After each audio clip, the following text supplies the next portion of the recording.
السلام عليكم ورحمة الله وبركاته. الحمد لله نحمده ونستعينه ونستغفره ونعوذ بالله من شرور أنفسنا وسيئات أعمالنا. من يهده الله فلا مضل له ومن يضلل فلا هادي له. أشهد أن لا إله إلا الله وحده لا شريك له وأشهد أن محمدا عبده ورسوله لا نبي بعده. اللهم صل وسلم وبارك على عبدك ورسولك محمد صلى الله عليه وعلى آله وأصحابه ومن استنى بسنته إلى يوم الدين. أما بعد، فإن أصدق الحديث كتاب الله وخير الهدى هدى محمد صلى الله عليه وسلم وشر الأمور محدثاتها وكل محدثة بدعة وكل بدعة ضلالة وكل ضلالة في النار. Hadirin kaum muslimin wal muslimat rahimani wa rahimakumullah. Alhamdulillah, pada kesempatan pagi yang mulia dan berbahagia ini Allah Azza wa Jalla berikan kita taufik kembali ke majalisul zikir, majalisul ilm. Dan inilah dia pertemuan kita yang kedua dan bab yang kedua dari bahasan unwanu as-sa'adah. Tauhid adalah lambang kebahagiaan. Yang semalam kita sudah mengambil bagian pertama dari pembahasan tauhid adalah lambang kebahagiaan, yaitu hakikat atau semalam kita sebutkan mendalami 3 landasan tauhid di dalam Islam. Kita ketahui bahwasanya khasaisullah, keistimewaan dan kekhususan Allah Azza wa Jalla ada 3. Yang pertama, kekhususan yang berkaitan dengan perbuatan Allah.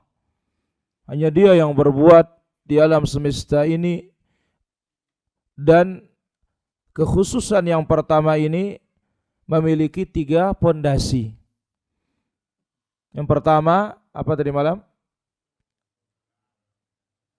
Penciptaan, al-khalq. Yang kedua, pengaturan, at-tadbir. Yang ketiga, al-mulk, kepemilikan. Demikian juga yang kedua, keistimewaan atau kekhususan Allah Azza wa Jalla yang berkaitan dengan al-asma' was sifat. Hanya Dia yang punya nama seperti itu dan hanya Dia yang punya sifat seperti itu yang tidak serupa dengan nama dan sifat-sifat makhluknya. Itu pun terdiri dari 3 pondasi. Yang pertama, itsbatun bila tamthil. Tetapkan nama-nama dan sifat Allah dengan tanpa menyerupakannya dengan sifat makhluknya. Kemudian yang kedua, wa tanzihun bila ta'til, yaitu sucikan Allah dari keserupaan dengan tanpa mengingkari sifat yang ditetapkan. Dan yang ketiga, qat'ut tama'an idrak kaifiyat haqiqat sifatillah. Ya, berputus asa dan jangan pernah ingin tahu bagaimana hakikat kaifiat sifat-sifat Allah Subhanahu wa ta'ala. Kemudian keistimewaan atau kekhususan yang ketiga, yaitu yang berkaitan dengan perbuatan hamba, yaitu mengkhususkan Allah, mengesahkan Allah Azza wa Jalla dalam ibadah. Ibadah ini adalah perbuatan hamba. Ini sudah kita ambil tadi malam dan juga sudah kita sebutkan ucapan sahabat Ibnu Abbas sebagaimana dibawa oleh Imam As-Sam'ani dalam tafsirnya, seluruh ayat Al-Qur'an yang menerangkan tentang ibadah maka maknanya apa? At-tauhid. Maka oleh karena itu akan kita dengar bab yang kedua ini, yaitu hakikat makna kalimat at-tauhid. Hakikat makna kalimat at-tauhid. Baik. Pertanyaannya, Rid, mana kalimat at-tauhid? La ilaha illallah. Baik, perhatikan para hadirin rahmatullah azza wa jalla. Jalan kita untuk memahami hakikat tauhidul ibadah. Tauhid al-ibadah. Dan memahami kalimat tauhid dan tuntutannya yaitu dengan menjelaskan hakikat agamanya para rasul dan hakikat agamanya orang-orang musyrikin dan hakikat permusuhan yang terjadi di dalamnya. Caranya dengan kita mentadabburi ayat-ayat Allah, di mana dengan mentadabburi ayat-ayat Allah akan jelas bagi kita, inilah dia makna kalimat tauhid, inilah dia hakikat dakwahnya para nabi dan para rasul, dan itulah hakikatnya dakwahnya atau agamanya orang-orang musyrikin, dan di mana letak permusuhan antara para nabi dan para rasul dengan kaumnya. Antum lihat firman Allah Azza wa Jalla di dalam surah Ghafir ayat yang ke-64. Afwan, 66. Baik, apa kata Allah Azza wa Jalla? Qul inni nuhitu an a'budal ladzina tad'una min dunillah lamma ja'aniyal bayyinatu min rabbi wa umirtu an uslima li rabbil alamin. Allah Azza wa Jalla katakan ya Muhammad, ini sesungguhnya aku nuhitu, dilarang oleh Allah Azza wa Jalla, an a'budal ladzina tad'una min dunillah, untuk menyembah sesembahan yang kamu sembah selain Allah Azza wa Jalla. Ayat ini mirip dengan suratul Kafirun. Qul ya ayyuhal kafirun la a'budu. Dalam Al-Kafirun konteksnya berita Nabi. Dalam ayat ini konteksnya Allah melarang Nabi. Katakan ya Muhammad, aku dilarang untuk menyembah apa-apa yang kalian sembah atau kalian ibadahi selain Allah Azza wa Jalla. Lamma ja'aniyal bayinat, setelah datang kepadaku bukti-bukti, keterangan-keterangan dari Rabbku. Wa umirtu, dan aku diperintah an uslima li rabbil alamin, tunduk patuh Islam kepada Rabb semesta alam. Baik. Ayat ini para hadirin rahmati Allah Azza wa Jalla, perintah dari Allah kepada Nabi Muhammad sallallahu alaihi wasallam. Apa isinya? Untuk menjelaskan hakikat dakwah Nabi. Kita juga, kita jelaskan kepada umat apa hakikat dakwah kita. Sehingga tidak ada yang perlu disembunyikan. Harus diterangkan. Jelaskan apa hakikat dakwah kita. Dialah dakwahnya para anbiya, dakwahnya para rasul. Apa itu? Yang mana dengan dakwah ini kita akan terpisah dari orang-orang musyrikin. Tidak ada abu-abunya, jelas. Antara yang hak dengan yang batil. Yang mana Allah Azza wa Jalla katakan kepada nabinya alaihi salatu wassalam untuk berdakwah kepada kaumnya dengan mengucapkan bahwasanya Nabi itu diperintah dan Nabi itu dilarang. Apa perintahnya? Perintahnya adalah al-Islam li Rabbil Alamin. Lihat ayat terakhir, potongan terakhir. Wa umirtu an uslima li Rabbil Alamin. Dan aku diperintahkan untuk Islam. Baik, di sini perlu kita memahami apa makna Islam, apa hakikat dari al-Islam. Baik. Mana Pak Lalu? Muhammad Yasin? Ada dia? Atau di luar? Baik, antum, apa itu Islam?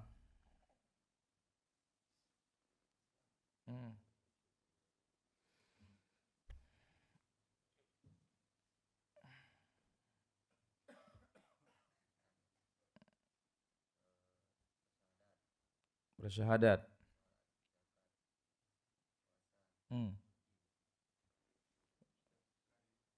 Berserah diri. Itu aja? Antum. Dari oleh Allah wa raditu lakumul Islam madinah. Baik. Antum. Mungkin ada bocoran-bocoran. Berserah diri. Baik, kita katakan. Dijelaskan oleh para ulama kita diantaranya ya Syekhul Islam Al-Imam Muhammad At-Tamimi rahimahullah, al-Islam adalah al-istislamu lillah bitauhid. Berserah diri kepada Allah Azza wa Jalla dengan bertauhid. Dengan mengesahkan Allah Azza wa Jalla dalam seluruh kekhususannya. Maka siapa yang menyerahkan diri kepada Allah dengan mengesahkan Allah dengan seluruh kekhususannya, maka orang itu dikatakan Islam. Cukup sampai sana? Tidak. Wal inqiyadu lahu bitta'ah. Patuh kepada Allah Azza wa Jalla dengan memiliki sikap taat yang mutlak. Wal bara'atu minasyirki wa ahli, serta berlepas diri dari kesyirikan dan orang-orang yang berbuat kesyirikan. Ini dikatakan apa? Islam. Terdiri dari 3 poin. Poin yang pertama yaitu apa? Berserah diri kepada Allah dengan bertauhid, yaitu mengesahkan Allah dalam seluruh kekhususannya.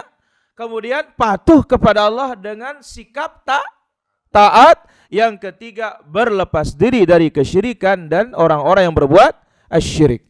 Ini dia perintah Allah dalam ayat ini. Wa umirtu an uslima li rabbil alamin. Jadi untuk membedakan hakikat dakwah Nabi dan hakikat dakwahnya orang-orang atau agamanya orang-orang musyrikin ada pada perintah dan larangan. Apa perintah Allah? Islam, berserah diri kepada Allah Rabb semesta alam. Baik, apa larangannya?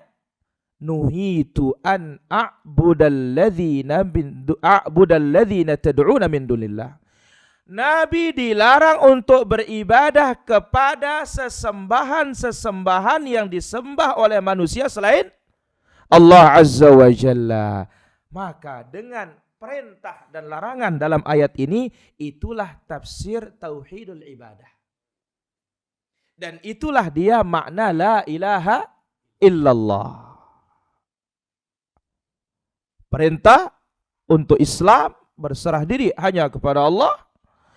Kemudian larangan untuk tunduk beribadah kepada sesembahan-sesembahan selain Allah Subhanahu wa ta'ala. Ini dia dalil yang pertama tentang tafsir atau hakikat makna kalimatut tauhid dan makna tauhidul ibadah.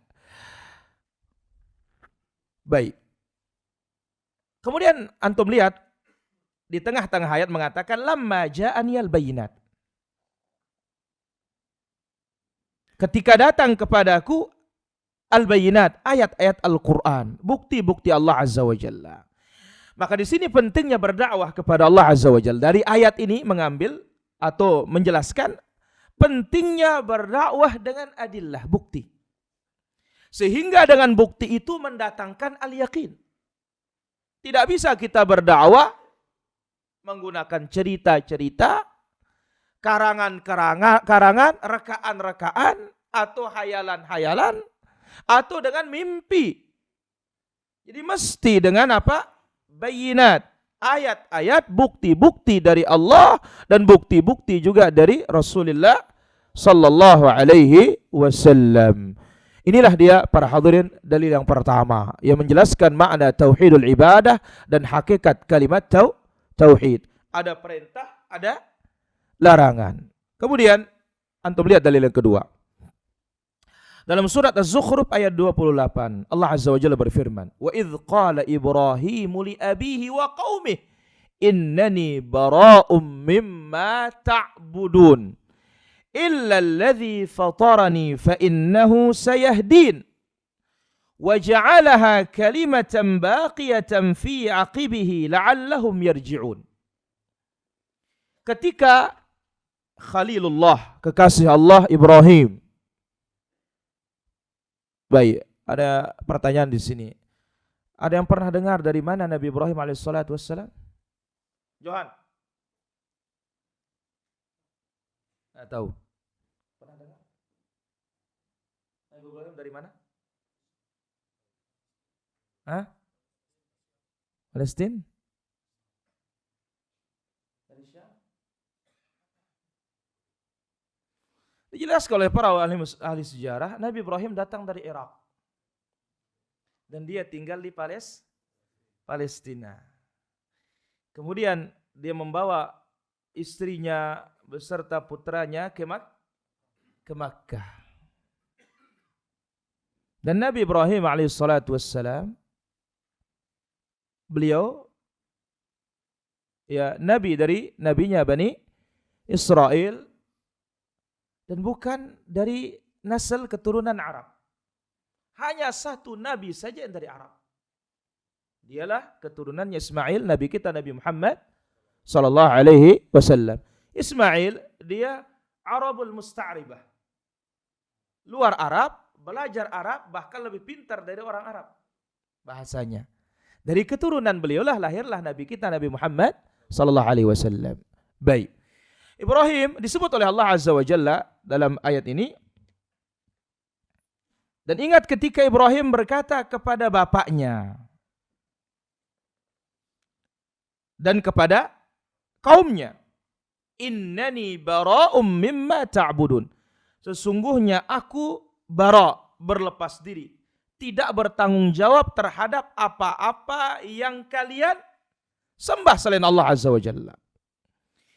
Illa alladhi fatarani, kecuali yang telah menciptakan aku. Siapa itu? Allah. Jadi apa yang kalian ibadahi, aku berlepas diri. Yang tetap aku ibadahi hanya yang menciptakan aku. Fa innahu sayahdin. Karena sesungguhnya yang menciptakan aku, dialah yang akan memberikan hidayah. Wa ja'alaha kalimatan baqiyatan fi aqibihi. Dan Ibrahim menjadikan kalimat tauhid. Kalimat tauhid baqiyatan fi aqibihi, akan kekal pada keturunannya. Kalimat tauhid akan kekal pada keturunannya. La'allahum yarji'un, supaya mereka kembali kepada kalimat tauhid. Penjelasan ayat ini apa para hadirin rahmatullah azza wajalla? Ayat ini menjelaskan hakikat dakwahnya Khalilur Rahman. Al-khullah lebih dari sekedar habib. Khullah ya kekasih terdekat. Kalau habib kekasih. Tetapi lebih spesial lagi ketika dikatakan apa? Khalil. Nabi Musa alaihi salatu wassalam, dia adalah kalimullah. Nabi yang langsung diajak berbicara oleh Allah tanpa perantara. Nah, keistimewaan Nabi kita sallallahu alaihi wasallam, dia menggabungkan dua keistimewaan yang ada pada dua nabi. Maka Nabi kita Khalilullah wa Kalimullah. Kekasih Allah, kemudian Nabi yang langsung diajak bicara oleh Allah Azza wa Jalla. Kalau Nabi Ibrahim hanya satu, Khalil. Nabi Musa hanya satu, Kalim. Nabi kita sallallahu alaihi wasallam dua-duanya dipegang. Al-Khalil wal Kalim. Dia kekasih Allah Azza wa Jalla, dia sekaligus juga Nabi yang langsung diajak berbicara oleh Allah Azza wa Jalla. Baik. Ayat ini menjelaskan hakikat dakwahnya Al-Khalil, Nabi Ibrahim alaihi salatu wassalam. Yang mana dakwahnya ini yang memisahkan dia dengan agama orang-orang musyrikin.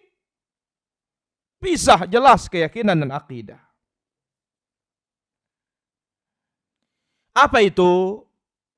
Al-bara'ah, berlepas diri dari seluruh sesembahan selain Allah Azza wa Jalla dan menetapkan ibadah itu hanya milik Allah Azza wa Jalla, yang mana dialah Allah sendirian yang menciptakan, yang mana Allah sendiriannya lah yang memberi hidayah. Maka lihat ayat, illalladzi fatarani, kecuali yang menciptakan aku. Dari tidak ada menjadi ada. Maka disebut oleh para ulama kita bahwasanya yang berhak untuk diibadahi itu yang bisa menciptakan. Adapun selain Allah Azza wa Jalla, jangankan menciptakan, punya saham di langit bumi saja tidak ada. Punya andil tidak ada. Maka Allah katakan dalam ayat yang lain, walladzina tad'una min dunihi ma yamlikuna min qitmir. Yang kalian mintai selain Allah tidak punya sedikit pun hatta setipis kulit ari. Apa kulit ari? Antum buka kurma, makan kurma, lihat lapisan bijinya. Itu saja tidak dimiliki oleh selain Allah. Nah, kita kalau mati bawa apa? Ada bawa cek? Atau bawa motor sudah ikut masuk dalam kubur? Bisa masuk, tapi ada gunanya enggak? Enggak ada. 3 helai kain kapan? Sekian bulan sudah apa? Hancur. Maka ini salah satu dalil yang dibawakan dalam Al-Quran tentang apakah berhak diibadahi apa tidak. Salah satunya bisa menciptakan apa tidak.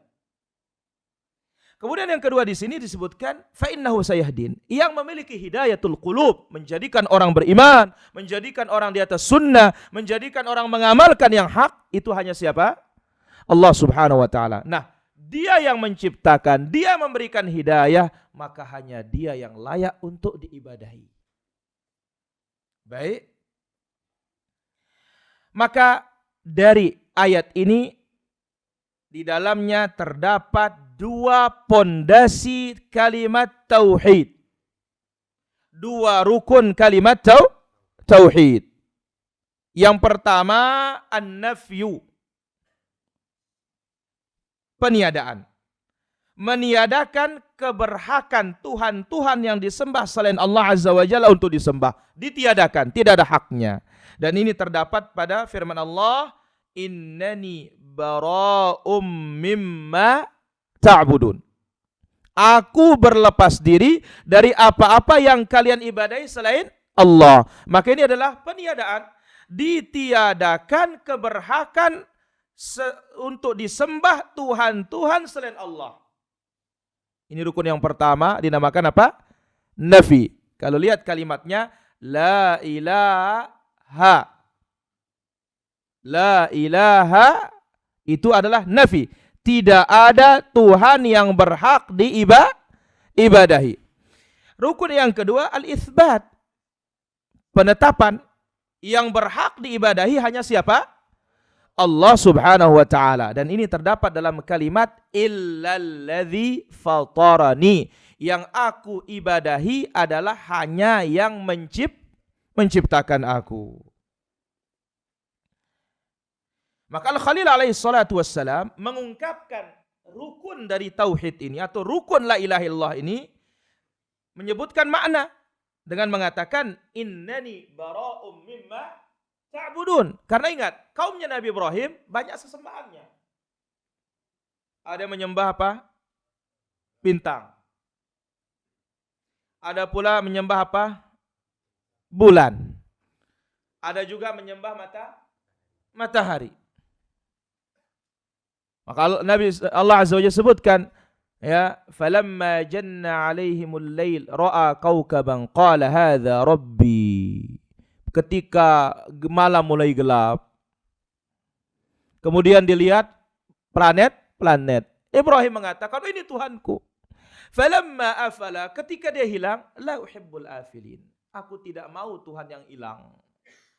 Ini cara Nabi Ibrahim alaihissalatu wassalam berdialog dengan kaumnya untuk membatalkan ketuhanan apa-apa yang disembah selain Allah Subhanahu wa ta'ala. Maka para hadirin yang dirahmati Allah Azza wa Jalla, ayat ini ya tafsir dari tauhidul ibadah sekaligus tafsir atau penjelasan dari rukun la ilaha illallah. Tauhidul ibadah maknanya adalah ibadah hanya kepada Allah. Kemudian rukunnya di sini ada 2, nafi, peniadaan, ditiadakan apa saja yang disembah selain Allah dan ditetapkan ibadah itu hanya milik Allah Azza wa Jalla. innani bara'um mimma ta'budun illa alladhi fatarani. Ini la ilaha illallah. Baik. Kemudian juga para hadirin, ayat ini menerangkan apa? Ayat ini menerangkan bahwasanya dakwahnya para nabi, dakwahnya para rasul satu. Satu. Dakwahnya para nabi, dakwahnya para rasul semuanya sama. Dan Nabi Ibrahim alaihissalatu wassalam secara spesial lagi dikatakan Imamul Hunafa. Imamnya orang-orang bertauhid. Kenapa? Sikap tegasnya dalam menghadapi kesyirikan-kesyirikan dan sampai beliau harus mengorbankan jiwanya untuk menegakkan tauhid. Ketika beliau apa? Dibakar. Ketika kaumnya kalah hujjah di saat Ibrahim menghantam dan merusak berhala-berhala yang disembah selain Allah, yang disisakan paling besar. Man fa'ala hadza bi alihatina. Siapa yang punya perbuatan terhadap sesembahan kita ini? Lalu dikatakan sami'na fata yadhkuruhum yuqalu lahu Ibrahim. Ada seorang pemuda disebut namanya Ibrahim. Nah, ketika Nabi Ibrahim alaihissalatu wassalam disidang, terjadi dialog. Maka di dalam dialog itu para hadirin rahmati Allah azza wa jalla menunjukkan lemahnya hujjah orang-orang musyrikin. Tidak ada dalil. Maka dikatakan bal fa'alahu kabiruhum. Oh, ini yang punya perbuatan yang paling besar ini, kata Ibrahim. Tanya dia kalau bisa ngomong. Lalu apa kata Allah Subhanahu wa taala? Kamu ini Ibrahim gila.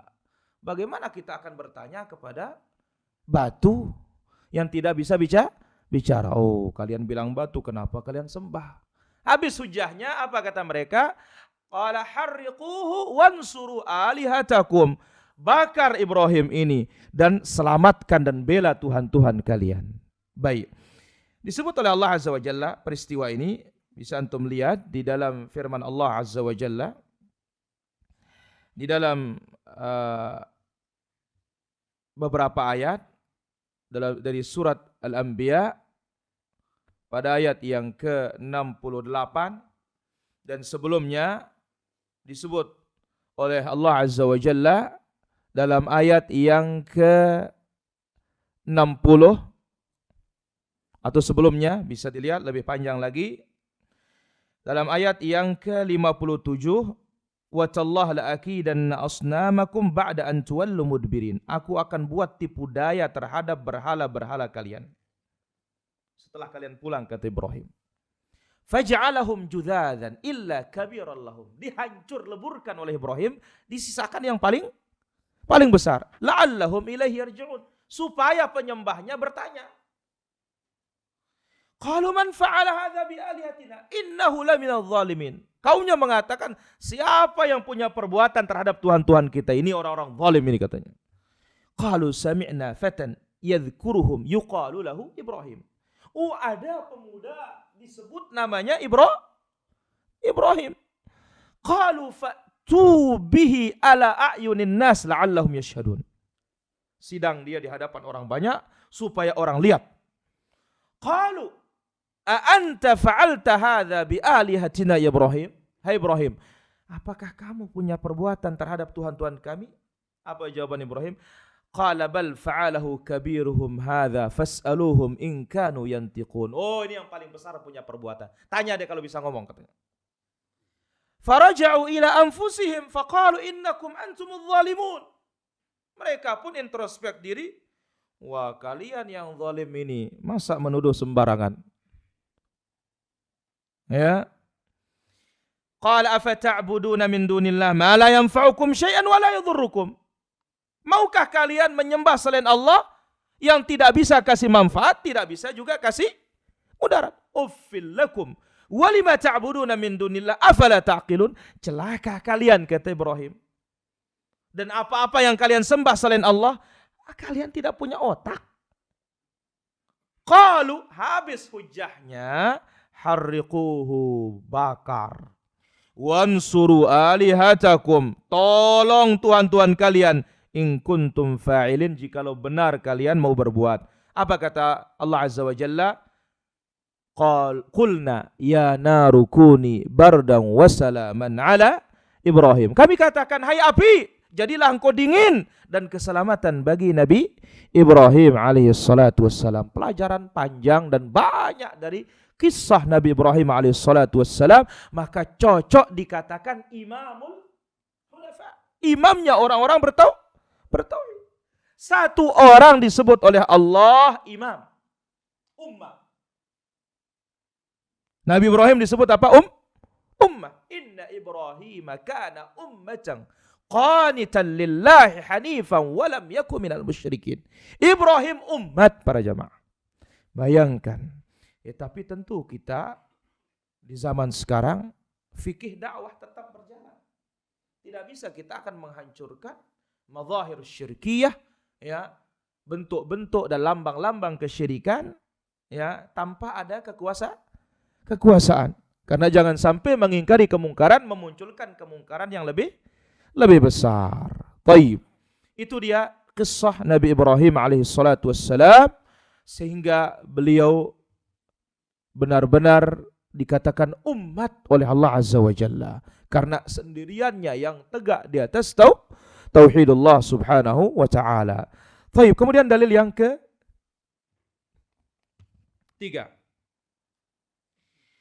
firman Allah Azza wa Jalla tentang kaum Hud, tentang kaum Nabi Hud alaihi salatu wassalam. Apa kata Allah Azza wa Jalla? Allah katakan, qalu ajitana lina'budallaha wahdah wa nadhara ma kana ya'budu aba'una fa'tina bima ta'iduna in kunta minas sadiqin. Allah katakan, mereka berkata, kaum Nabi atau kaum Hud. Kaum Hud mengatakan, apakah kamu datang kepada kami wahai Hud agar kami hanya menyembah Allah saja? Ibadah kepada Allah semata dan meninggalkan apa-apa yang biasa disembah oleh bapak-bapak kami, nenek moyang kami. Fa'tina bima ta'iduna, maka datangkan azab yang kamu ancam kepada kami jikalau engkau benar-benar jujur. Penjelasan ayatnya apa, para jamaah? Allah memberitakan jawaban Ad. Ya, kaumnya Hud namanya apa? Ad. Jawaban Ad terhadap Rasul mereka Hud ketika diajak kepada tauhid. Dengan jelas mereka menampakkan kesombongannya, tidak mau menerima dakwah beliau. Dengan meyakini, mengakui, mereka mengatakan bahwasanya Nabi Hud ini berdakwah, isi dakwahnya apa? Lina'budallaha wahdah. Ibadah hanya kepada Allah dan meninggalkan sesembahan nenek moyang mereka yang syirik. Berarti apa, para jamaah? Di sini ayat ini menerangkan tafsir tauhidul ibadah. Tauhid itu apa? Ifradullah bil ibadah, mengesahkan Allah dengan ibadah, sekaligus juga menerangkan makna la ilaha illallah. La ma'budu bihaqqin, tidak ada ilah yang berhak diibadahi kecuali Allah. Mana dia? Perhatikan. Lina'budallaha wahdah, beribadah hanya kepada Allah semata, illallah. Kemudian wa nadhara ma kana ya'budu aba'una, meninggalkan apa-apa yang disembah oleh nenek moyang kami. Berarti apa? La ilaha illallah. Tidak ada ilah yang berhak diibadahi kecuali Allah Azza wa Jalla. Dan ayat ini juga menerangkan disinilah tempat terjadinya permusuhan, pertentangan antara para nabi dengan kaum mereka. Ketika apa? Ketika diajak tauhid ibadah. Dan ini sejak Nabi Nuh alaihi salatu wassalam sampai Nabi kita. Demikian juga sekarang para jemaah. Bahkan sekarang mungkin lebih besar tantangannya. Kenapa? Karena rububiyah juga banyak yang rusak. Siapa yang jaga gunung? Oh, ada walinya. Laut, ada jinnya. Rububiyah ini sudah. Demikian juga apa? Ya, demikian juga asma sifat. Maka apa? Permasalahan umat di akhir zaman ini kompleks dalam 3 tauhid ini para jemaah. Zaman dahulu permasalahannya yang paling titik beratnya adalah ibadah. Kalau ditanya pencipta mereka, Allah. Ditanya kasih rezeki, Allah. Tapi dalam bab, ayo kita beribadah kepada Allah, ini enggak mau dia.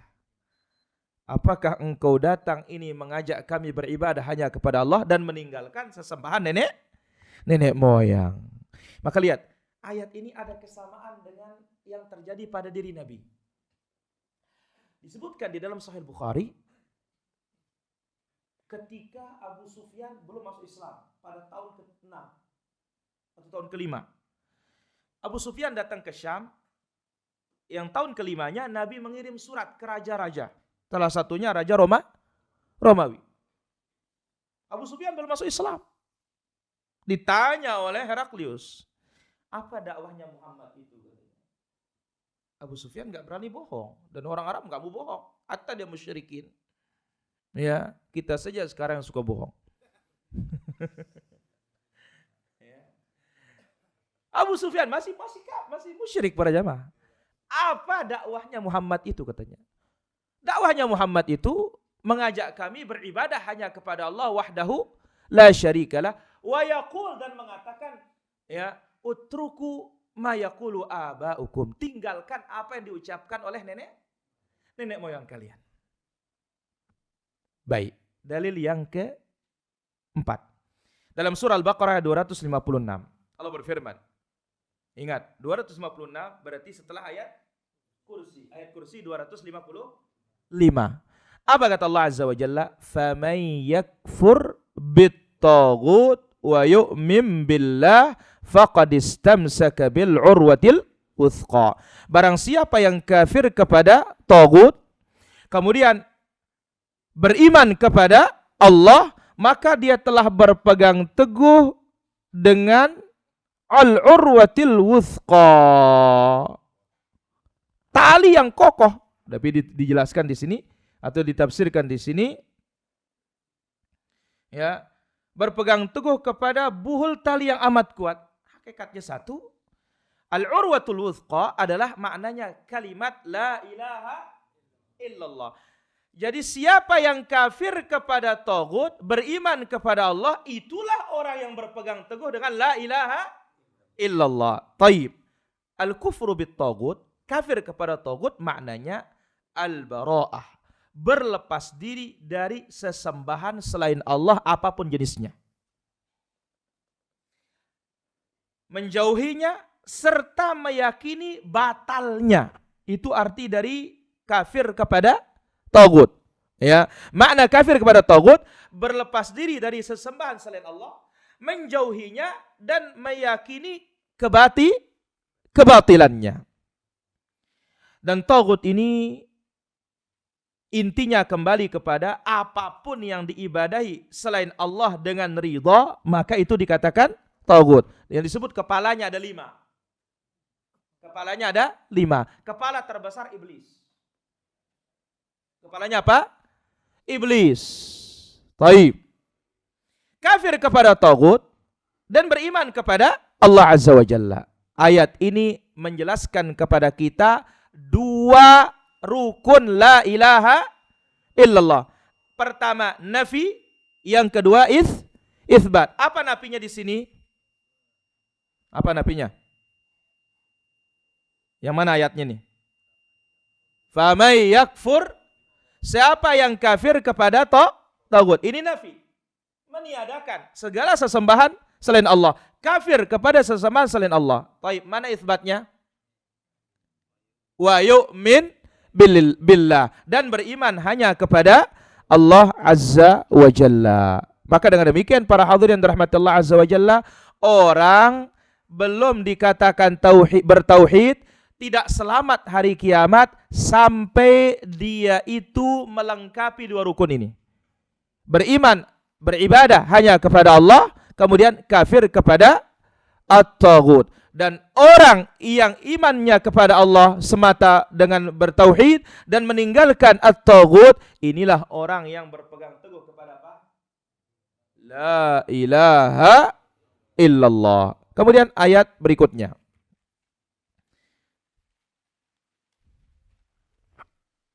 Dalam surah As-Saffat ayat 35 sampai 36. Lihat, di sini juga menerangkan bagaimana ya perseteruan antara Nabi dengan kaumnya. Innahum kanu idza qila lahum la ilaha illallah yastakbirun. Mereka orang-orang musyrikin ya, apabila dikatakan kepada mereka la ilaha illallah yastakbirun, mereka apa? Sombong, menyombongkan diri.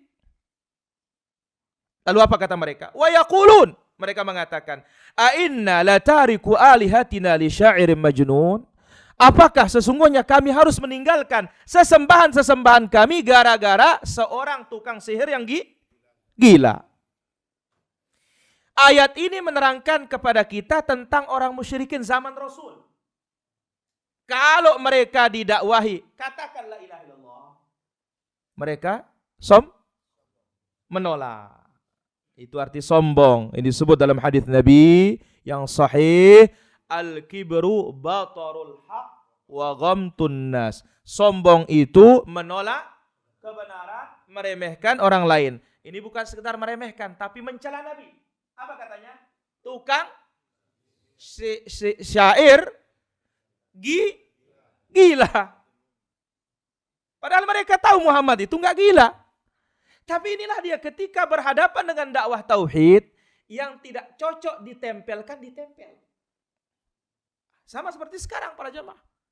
Ya, karena tidak cocok dengan dakwah tauhid ditempel macam-macam. Ini Wahabi. Ini tidak suka selawatan.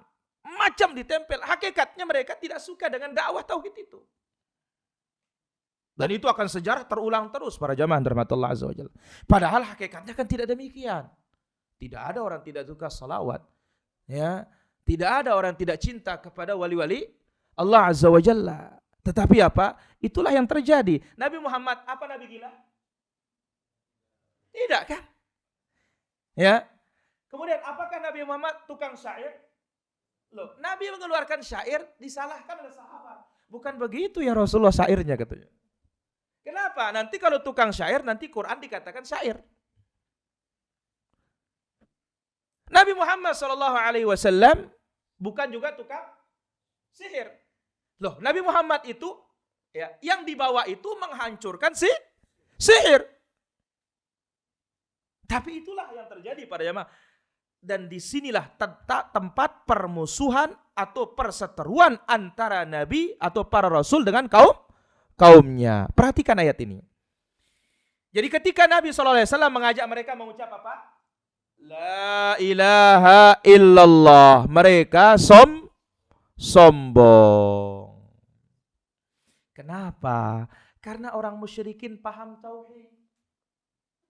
Makna la ilaha illallah paham.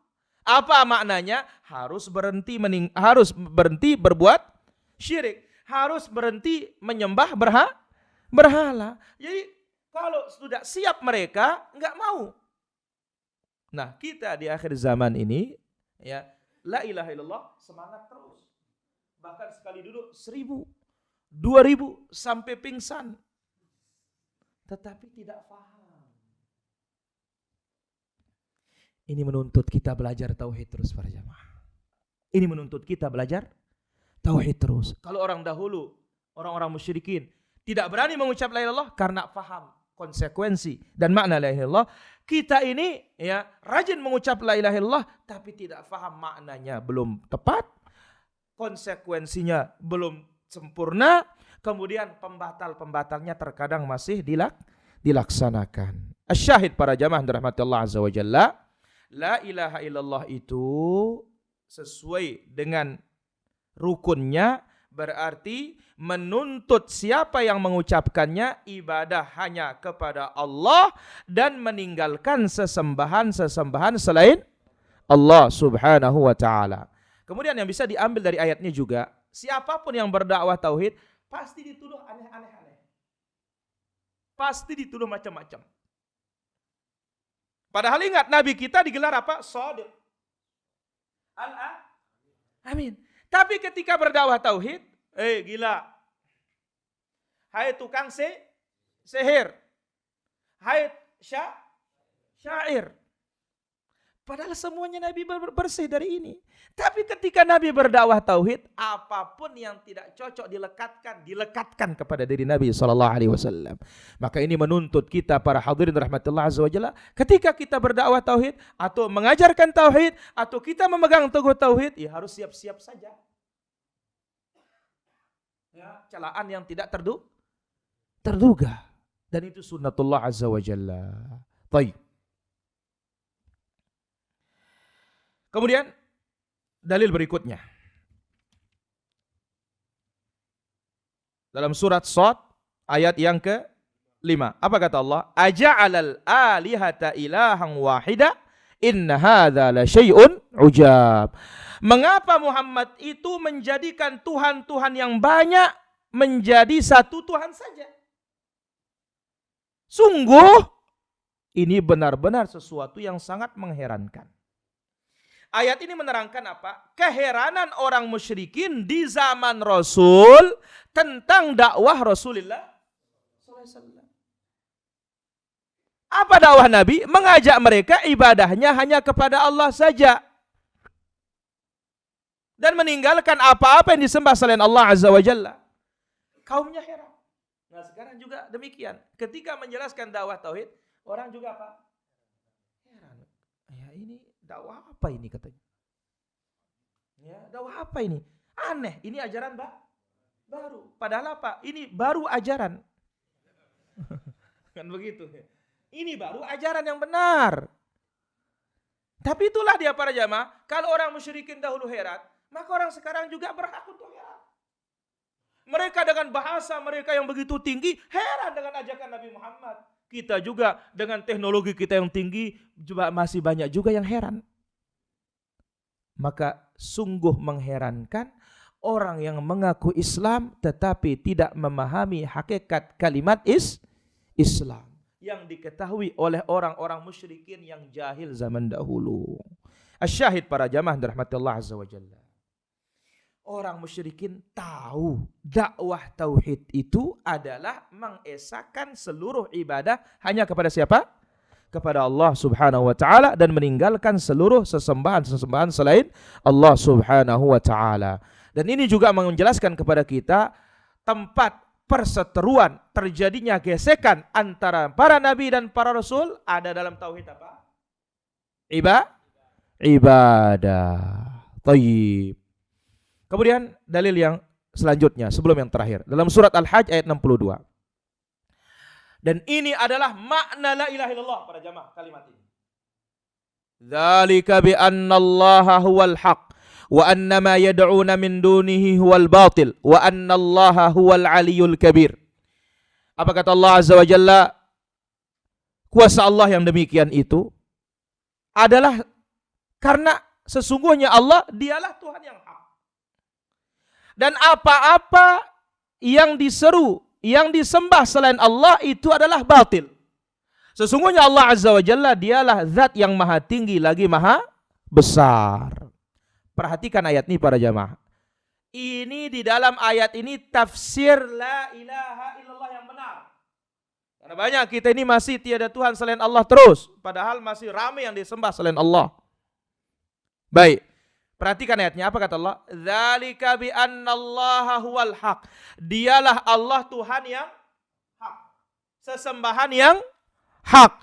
Wa anna ma yad'una min dunihi huwal batil. Adapun yang disembah, yang diseru selain Allah, berhala atau apa saja, maka itu Tuhan batil. Berarti apa? Ayat ini pertama menjelaskan makna la ilaha illallah. Kemudian yang kedua, ayat ini menerangkan dua pondasi, dua rukun la ilaha illallah. Apa itu? Nafi. Mana nafinya? Ayat ini mana nafinya? Wa anna ma yad'una min dunihi wal batil. Yang disembah selain Allah batil. Baik, mana isbatnya? Annallaha huwal haq. Yang diibadahi yang hak itu siapa? Hanya Allah Subhanahu wa ta'ala. Ini para jamaah. Jadi kalau kita kaji, betul kata Imam Ibnu Qayyim, semua Al-Qur'an isinya tauhid. Tapi perlu dikaji seperti ini pelan-pelan. Baik. Kita ambil dalil yang terakhir. Hadis Ibnu Umar radhiyallahu anhuma yang diriwayatkan oleh Imam Muslim, Nabi SAW bersabda, "Bunyal Islamu ala khamsin." Islam dibangun di atas 5 pondasi. Ini riwayat yang lain. Dengan satu riwayat yang lain bisa bermakna saling menafsirkan. Apa riwayatnya sini? Ala an yu'badallah wa yukfara bima dunah. Yaitu beribadah hanya kepada Allah dan mengingkari sesembahan selain Allah. Tafsir lain atau riwayat yang lain, bunyal Islamu ala khamsin, syahadati alla ilaha illallah. Islam dibangun atas 5 dasar, bersaksi tidak ada Tuhan yang berhak diibadahi kecuali Allah. Sama maksudnya? Sama. Tapi di sini lebih jelas. Itu apa? An yu'badallah wa yukfar bima dunah.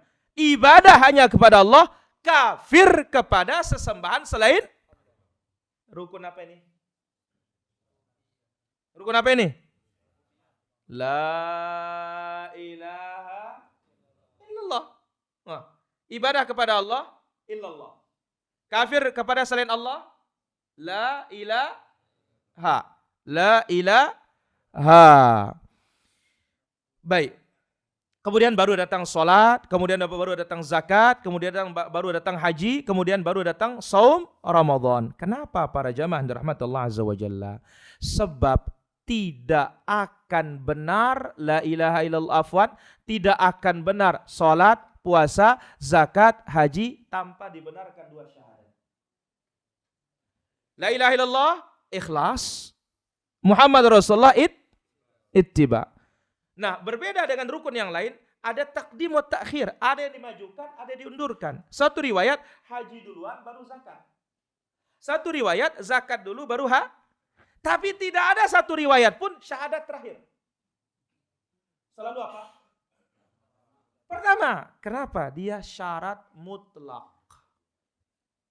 Dia syarat mutlak. Maka dari sini kita mengetahui bahwasanya syahadatut tauhid ya yantazim, tepat dan benar dengan mengetahui 5 perkara. Kesimpulan yang perlu antum catat. Ya. Syahadah la ilaha illallah akan benar dengan mengetahui 5 perkara. Yang pertama, al-ilah, yang namanya ilah,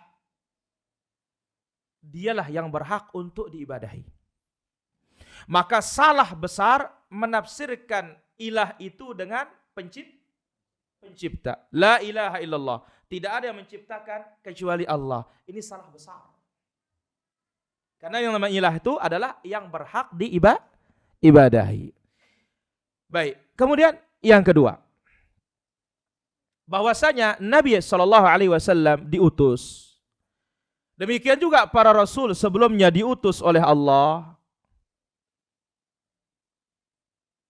untuk mengajak manusia kepada kalimat apa? La ilaha illallah. Karena itulah dia pondasi dakwah mereka, prinsip dakwah mereka, intisari dakwah mereka. Kemudian yang ketiga,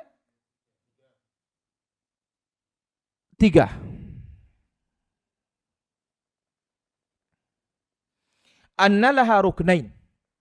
La ilaha illallah memiliki 2 pondasi. Harus kumpul dua-duanya. Tidak bisa meniadakan saja dan tidak bisa menetapkan saja. Kenapa? Kalau meniadakan tidak ada Tuhan, berarti ateis. Kalau mengatakan ya hanya Allah, ini akan menetapkan kemungkinan ada sekutu. La ilaha illallah, tiada Tuhan selain Allah. Tiada Tuhan selain Allah. Oh, masih banyak Tuhan. Maka makna yang benar, itulah dia tadi pada jamaah. La ma'budu bihaqqin illallah. Tidak ada Tuhan yang berhak untuk diibadahi kecuali Allah Azza wa Jalla. Ada yang ditiadakan dan ada yang ditetapkan. Kemudian yang keempat. La ilaha illallah memiliki tuntutan. Apa tuntutannya?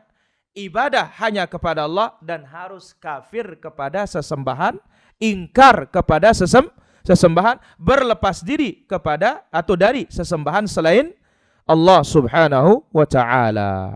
Yang kelima dan terakhir. La ilaha illallah bukan sekedar kalimat biasa. La ilaha illallah bukan sekedar makna biasa. Tetapi dia memiliki syarat yang tidak berguna tanpa atau yang tidak berguna bagi yang mengucapkannya tanpa melaksanakan seluruh syarat-syarat tersebut, yang ini akan kita kaji insyaallah nanti malam di Masjid Nurul Huda. Saya kira demikian, mudah-mudahan apa yang kita ambil bermanfaat. Wallahu taala ala wa alam, walhamdulillahi rabbil alamin. Baik, di sini baru kita masuk ke tanya jawab. Semalam ada yang bertanya tentang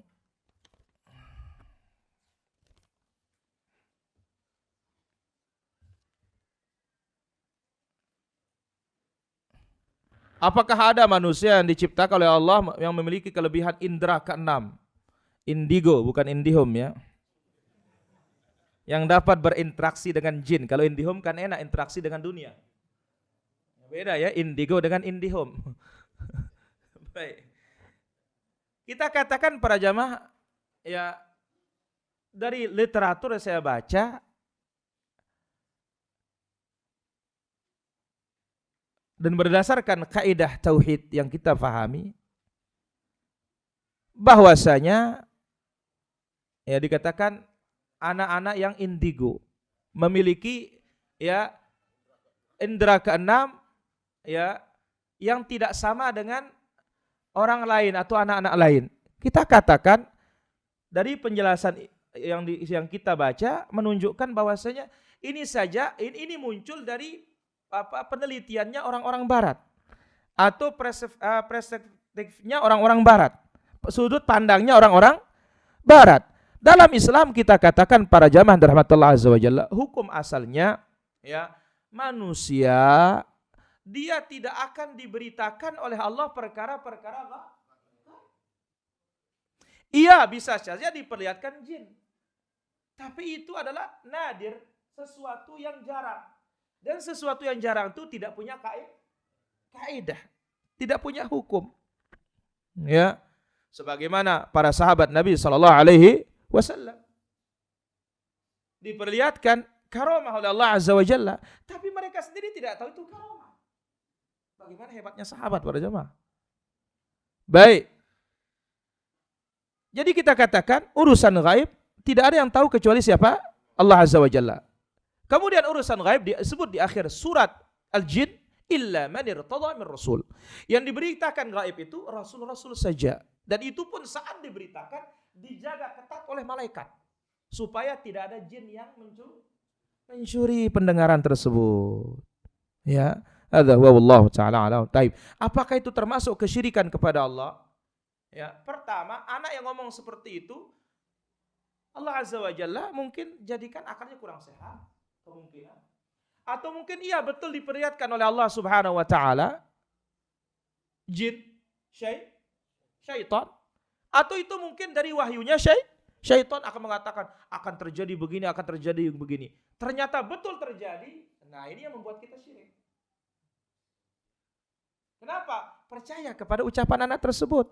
Tapi lupa kita akan ucapan Allah Subhanahu wa ta'ala. Maka kita katakan para hadirin dirahmati Allah Subhanahu wa ta'ala, ya, bahwasanya urusan al-ghaibiyat, segala yang gaib itu kuncinya hanya siapa? Allah Subhanahu wa ta'ala. Bisa saja Allah memperlihatkan hamba-hambanya hal-hal yang di luar kebiasaan, tetapi itu adalah perkara yang jarang. Dan perkara yang jarang itu dalam agama tidak ada hukumnya. Maknanya apa? Tidak ada kaidah yang khusus tentang hal itu. Dan kita bisa percaya, bisa tidak, bergantung kepada dalil semuanya. Kemudian apakah anak yang digotu bisa diruqyah? Diruqyah aja. Ya, bisa saja syaitan, bisa saja iblis masuk merasuki dirinya dan tidak menutup kemungkinan. Itu sebabnya Nabi SAW mengatakan, ya idza januhal lail fakuffu sibyanakum. Apabila malam mau tiba, anak-anak kalian tolong masukkan rumah. Wa ghuttu asqiyatakum, bejana makanan kalian tutup semuanya. Pintu-pintu tutup, jendela-jendela tutup semuanya. Dan apabila sudah tiba waktu Isya, boleh dilepas anak-anak kalian. Hadza wallahu ta'ala ala wa alam. Nah, ada pertanyaan?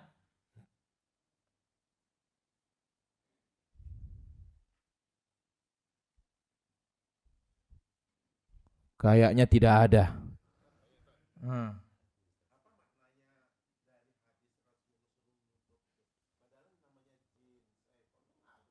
La ilaha illallah.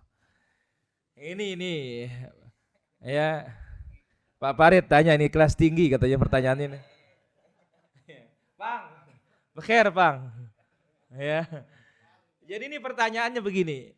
Apa maknanya dari sabda Rasul itu kok disuruh kita menutup pintu, menutup jendela, nutup bejana, padahal kan dia itu halus. Apa maknanya? Maknanya adalah al-ittiba. Ikut. Ya, kalau Nabi menyuruh kita tutup. Kenapa para hadirin? Kalau kita melihat riwayat yang lain, dia tidak akan masuk kalau tidak dibukakan. Mana dalilnya? Yaitu apa? Ketika seorang tuan rumah masuk kepada rumah tanpa salam, tanpa zikir, dia ikut masuk. Dia ikut masuk. Berarti apa? Ketika dibukakan dia bisa masuk. Tapi ketika ketika dibukakan dan zikir intinya. Ada zikir pada intinya. Itu sebabnya dikatakan ketika menutup bejana baca bismillah. Demikian juga menutup. Kalau memasukkan anak tidak perlu bismillah. Ya, kenapa? Karena disebutkan dalam riwayat yang lain tentang ketika masuk WC membaca zikir. Apa kata Nabi? Sitru ma baina aurati bani Adam wal jin zikrullah. Yang menutup auratnya anak Adam dengan jin itu zikir. Berarti apa? Ketika dibacakan zikir dia tidak bisa berbuat apa-apa. Inilah dia manfaatnya zikir itu para jamaah. Wallahu ta'ala ala wa alam. Ada lagi pertanyaan? Lem, ada Lem? Pang, ada Pang? Enggak ada? Apa katanya? Sudah paham? Alhamdulillah kalau paham. Bekhair kalau sudah paham. Demikian ya jamaah, barakallahu fikum.